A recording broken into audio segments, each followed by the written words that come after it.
کوي ما دیتا په غور سره ګورئ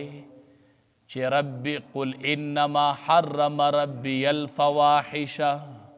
زما ربي حیاي حرام کړي دي پټې ښکارا څه حال به د دې زنانه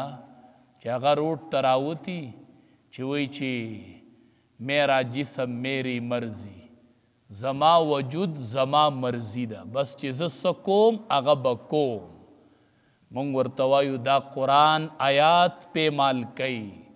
د قرآن په آیات باندې خپې ږدي خپې دا ته د چا مقابله نه کوي دا د عالم مقابله نه ده دا د ولی مقابله نه ده دا د قرآن د آیات د الله مقابلې ته راوتیی ربي رب زما حرام کړي دي الفواحش د بې حیایۍ کارونه رب وی دا بې حیایي ده دا ما حرام کړې ده قرآن نسته چې دا حرام دي زنانه به جومات ته مانځله نه راځي د جمع مونځ څومره فضیلت دی مونږ وایو زنانه د تراویح کور کې مونږ نه وي دا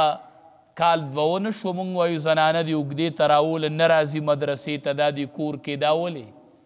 د مانځه دپاره د زنانه نه راوځي د کوره د مانځه دپاره دا د کور کې مونځ کوي د جمع فضیلت هغه لاړ جومات ته د نه راځي کور کې دی په منډو کې مونځ کوي په منډو کې دی په کوټه کې مونځ کوي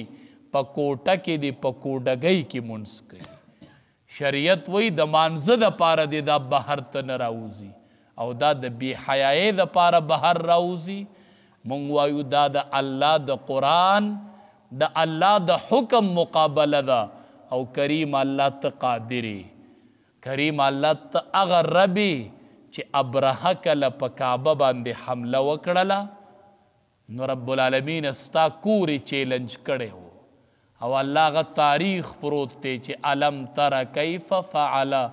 ربک باصحاب الفیل الم یجعل کیدهم فی تدلیل وی د برې نه چې به کاڼی راغی په ده به ولګېد لاندې به تیوت ایره به پروتو ایره درې کاڼي به ورسره د هرې مرغۍ سره مونږ وایو الله ته هغه د ابابیلو ربې هغه ستا په کور حمله کړې وه الله دی ستا په قرآن حمله کړې ده ستا په حکم حمله کړې ده الله ته ترېنه انتقام واخلي نو قل انما حرم ربي الفواحش ما ظهر هغه چې ښکاره بې حیایي